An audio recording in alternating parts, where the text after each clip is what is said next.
అందరికీ నమస్కారం. నేను వీడియో ద్వారా వీరభద్రాసనం ఒకటో ఇది నేర్చుకున్నాం. ఈరోజు రెండో భంగిమ, వీరభద్రాసనంలో రెండో భంగిమ గురించి నేర్చుకుందాం. ముఖ్యంగా శారీరక ఆరోగ్యానికి ఇది ఎంతో ఉపయోగపడుతుంది.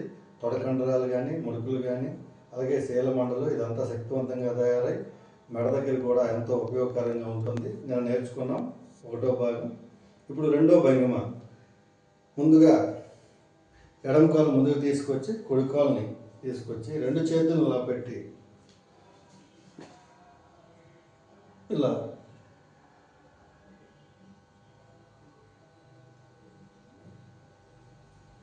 స్టాప్ ది సాధన.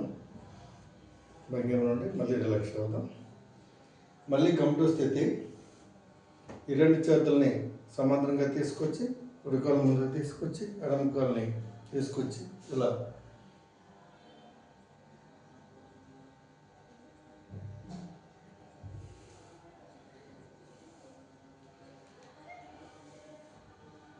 అయితే ఆసనం వేసినప్పుడు కానీ రిలాక్స్ అయినప్పుడు కానీ మనం తర్ఫీదు అవ్వడం వల్ల కొన్నిసార్లు వెంటనే వేయడం జరుగుతుంది. మీరు కొత్తగా నేర్చుకునే వాళ్ళైతే మాత్రం తప్పనిసరిగా మన ఇన్స్ట్రక్టర్ దగ్గర కానీ తెలిసిన వాళ్ళ దగ్గర దీనిలో అనుభవజ్ఞులైన దగ్గర కొంత తర్ఫీదు అయిన తర్వాత మాత్రమే మీరు ప్రయత్నం చేయండి. అలాగే వీరభద్రాసనంలో మరొక భంగిమ, ఇది కూడా చాలా శక్తివంతమైనటువంటి భంగిమ. కమ్ టు స్థితి. రెండు కాళ్ళను దగ్గరగా ఉంచి రెండు చేతులని సమాంతరంగా తీసుకొచ్చి చేయిని పైకెత్తి ఈ లెఫ్ట్ లెగ్ని ముందుకు ఉంచి రైట్ లెగ్ని పైకి తీసుకొచ్చి నెమ్మదిగా లేవాలి.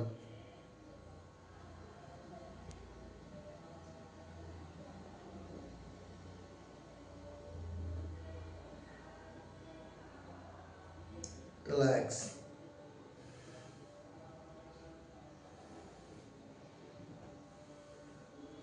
అలాగే ఆపోజిట్ డైరెక్షన్ చేద్దాం. ఇప్పుడు కుడికాలు ఫ్రంట్కి ఉండి రెండు చేతులు సమాంతరం తీసుకొచ్చి ఇలా తీసుకొచ్చి నెమ్మదిగా బ్యాలెన్స్ చేస్తూ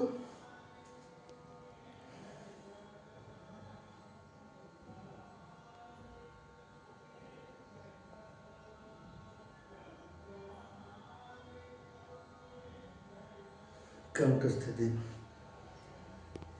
స్లోలీ రిలాక్స్, రిలీజ్. ఇలా చేసుకోవడం ద్వారా మన యొక్క శరీరాన్ని శక్తివంతంగా మార్చుకోవడంతో పాటు ఫ్లెక్సిబుల్గా మార్చుకొని సులువుగా మనం ఏ పనైనా ఏ వర్క్ అయినా సరే చేసుకోవడానికి శరీరం సహకరిస్తుంది. అలాగే మానసిక ఆరోగ్యం కూడా పెరుగుతుంది. అలాగే జ్ఞాపక శక్తి కూడా పెరుగుతుంది. అందరికీ నమస్కారం.